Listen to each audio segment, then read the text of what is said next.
ఒక్క నిమిషం అక్కడ శ్రీకాంత్ రెడ్డి కూడా బీఆర్ఎస్ ప్రతినిధి ఉన్నారు మనకు అడుగుదాం. శ్రీకాంత్ రెడ్డి గారు మీరు లోకల్ బాడీస్లో కూడా గతంలో జెడ్పీటీసీగా చేశారు, ఆ తర్వాత డీసీఎంఎస్ చైర్మన్గా మొదటి వరకు ఉన్నారు.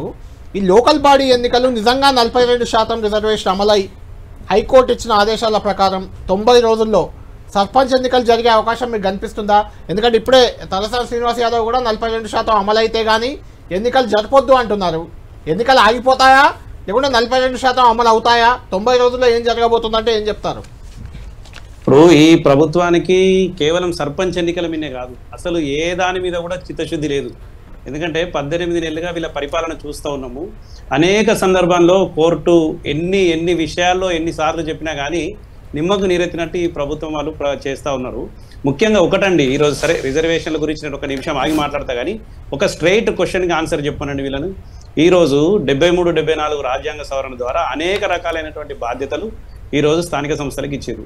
కనీసం 18 మాసాలు అవుతుందండి వీళ్ళు వచ్చి, వీళ్ళకన్నా జస్ట్ ఒక నెల ముందే సర్పంచులు దిగిపోయారు.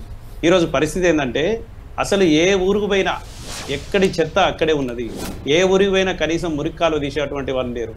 ఇవాళ ఏమైందంటే గత 10 సంవత్సరాలుగా గతంలో కూడా కేసీఆర్ గారు ఒక 4 నెలలు లేట్ చేశారు ఇది సర్పంచ్ ఎన్నికలు.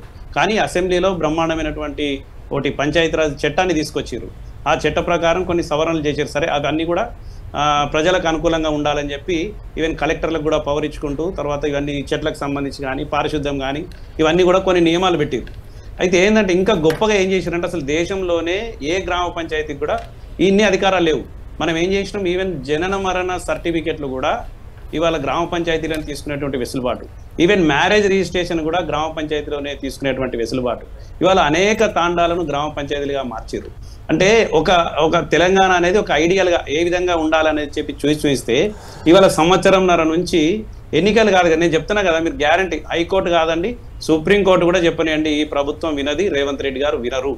ఎందుకంటే వీళ్ళకి ఇంకొక భయం ఉన్నది, ఏ ఎలక్షన్ పెట్టినా ఓడిపోతాం అన్నటువంటి భయం ఒకటి గాఢం ఇట్లా పట్టుకున్నది కాంగ్రెస్ పార్టీకి. ఇవాళ అనేక రకాల సర్వేలు చేసుకుంటా ఉన్నారు వాళ్ళు, ఇంటర్నల్ సర్వేలు కానీ బయట సర్వేలు కానీ అన్ని సర్వేల్లో కూడా ప్రభుత్వం మీద తీవ్రమైనటువంటి వ్యతిరేకత ఉన్నది. నిన్న ఆదరబాదరగా ఇది రైతు భరోసా వేసినామని చెప్పి నిన్న ఏదో ఒకటి చేయాలి కదా, కొంత మనకు రేపు స్థానిక సంస్థల ఎన్నికలు తప్పిపోయి వస్తే ఇంత వ్యతిరేకత ఉండద్దు కదా అన్నటువంటిది ఒకదాంతో చేస్తూ ఉన్నారు. కానీ నాకు అనిపించేది అయితే, నేను ఒక ప్రజాప్రతినిధిగా అంటే నేను గతంలో జెడ్పీటీసీ పనిచేసిన కదా, గ్రామాల్లో ఈ 10 సంవత్సరాలు ఉన్నటువంటి ఫెసిలిటీస్ అన్నీ కూడా ఇవాళ లేవు. ఇవాళ ఏదైనా కానీ చాలా ఇబ్బంది పడుతున్నారు, ప్రజలు ఇబ్బంది పడుతున్నారు. కానీ 10-15 సంవత్సరాల నుంచి రాజకీయ నిరుద్యోగులు ఉన్నటువంటి ఎమ్మెల్యేలు కానీ తర్వాత ఎంపీలు కానీ అందరూ కొత్తగా గెలిచారు, మంచిగా ఎంజాయ్ చేస్తున్నారు. ఎవరొద్దు సర్పంచ్లొద్దు, ఎంపీపీలొద్దు, జెడ్పీటీసీలొద్దు, జెడ్పీ చైర్మన్లొద్దు, ఎవరొద్దు, మంచిగా కలెక్టర్లు వాళ్ళు అధికారులు మేము మాత్రమే అధికారం అనుభవిస్తూ ఉన్నటువంటి దాంట్లో ఉన్నారు. కనీసం నామినేటెడ్ పోస్టులు ఇచ్చేటువంటి పరిస్థితిలో కూడా ఇవాళ ప్రభుత్వం లేదు. కాబట్టి అంటే నేను అనుకునే అంటే ఎట్టి పరిస్థితిలో కూడా ఎలక్షన్లు పెట్టరు. ఇంకోటండి, ఇవాళ 42% రిజర్వేషన్ గురించి గొప్పగా మాట్లాడుతారు, మా అనిల్ అన్న మాట్లాడతారు. ఒక్క విషయం అండి, ఇవాళ క్యాబినెట్లో 42% మంత్రులు ఉన్నారా? అదైతే మీ చేతిలోనే ఉంది కదా. ముఖ్యమంత్రి గారు తలుసుకుంటే 5 నిమిషాలలో 42% బీసీలను తీసుకోవచ్చు. ఇవాళ ఏమైందండి మీది?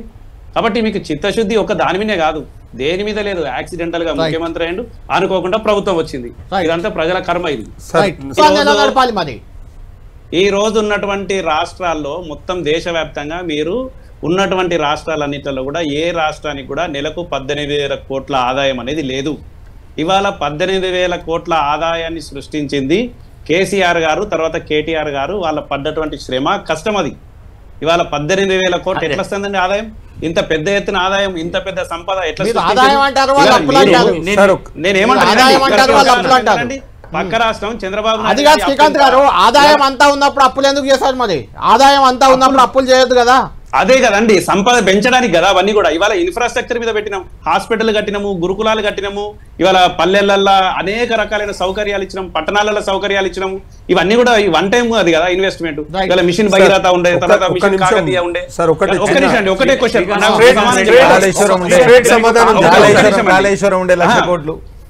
ఒక్క నిమిషం అండి. ఇన్ని గణం మేము చేసుకుంటూ పోతే ఇవాళ మీరు కనీసం నిర్వహణ వస్తలేదు మీకు. ఇవాళ 18,000 కోట్లు పక్కకున్న ఆంధ్రప్రదేశ్ రాష్ట్రం చెప్పండి, 11 లక్షల కోట్ల అప్పున్నది వాళ్ళకు, వాళ్ళు నడిపిస్తలేరని. ఇవాళ దేశ అప్పు ఎంతనండి? కోటి కోట్లు దాటింది దేశ అప్పు. ఇవాళ వ్యక్తిగత అప్పులు వేరు, మీకు ప్రభుత్వం నడిపొస్తలేదండి. బ్రహ్మాండంగా రైట్.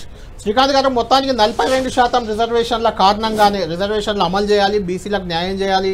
గతంలో బీఆర్ఎస్ పార్టీ వాళ్ళకి అన్యాయం చేసింది కాబట్టే ఈ డిలే జరిగింది. ఖచ్చితంగా ఈసారి 42% రిజర్వేషన్లను అమలు చేసే లోకల్ బాడీ ఎన్నికలకు వెళ్తామని కాంగ్రెస్ పార్టీ అధికార పార్టీ చెప్తుంది.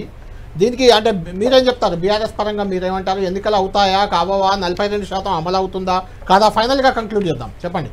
కాంగ్రెస్ పార్టీ ఎట్టి పరిస్థితిలో కూడా ఎన్నికలు నిర్వహించడానికి సాహసం చేసేటువంటి అవకాశం లేదు.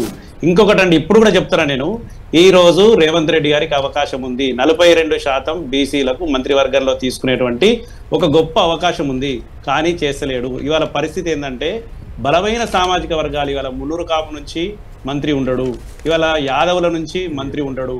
ఇవాళ నిన్నగాక మొన్న ఒక్కటి ముదిరాజుకు ఒక కోట ఇచ్చిర్రు. కాబట్టి బీసీలకు ఎట్టి పరిస్థితులలో కాంగ్రెస్ పార్టీలో న్యాయం జరగదు. ఇంకొకటండి, మొన్న రిజర్వేషన్లు తగ్గిన బీసీ ప్రాతినిధ్యం ఎక్కడా కూడా టీఆర్ఎస్ పార్టీ ఆధ్వర్యంలో ఎక్కడ కూడా తగ్గలే. ఇవాళ వారు చెప్తున్నారు కదా, 3000 పైన సర్పంచులు ఉన్నారు, ఇవాళ 40% పైన జడ్పీ చైర్మన్లు ఉన్నారు. ఇవాళ కేసీఆర్ గారు గొప్పగా 50% మహిళలకు ఇచ్చిర్రు మొన్న ఉన్నటువంటి దాంట్లో. కాబట్టి ఎక్కడ కూడా ప్రాతినిధ్యం తగ్గలే. ఎందుకు మీకు పర్సెంటేజ్ తేడా వస్తుందంటే, ఎస్టీలకు సంబంధించి తాండాలన్నీ కూడా సర్పంచులు ఎస్టీలే ఉన్నారు కాబట్టి అక్కడ కొంత తేడా వస్తుంది అక్కడ. కాబట్టి ఇప్పుడు బీఆర్ఎస్ పార్టీ అన్ని వర్గాలకు లాభం చేసింది, ఇవాళ కాంగ్రెస్ పార్టీ అన్ని వర్గాలను ముంచుతుంది. ఒక బీసీలనే కాదు, అన్ని వర్గాలను ముంచేటువంటి పరిస్థితిలో ఉన్నది. మీరు మంత్రివర్గంలో వేయండి. మేము అనేది ఒకటే అండి, 42% మంత్రివర్గంలో బీసీలు ఉండాలి.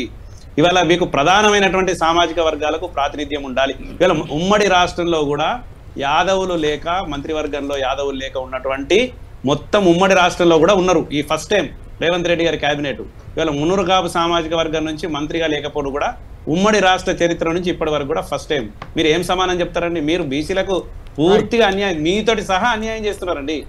మీకు కూడా ఇవాళ చాలా గొప్పగా ఉమ్మడి రాష్ట్రాల్లో గెలిచినటువంటి వాళ్ళు మీరు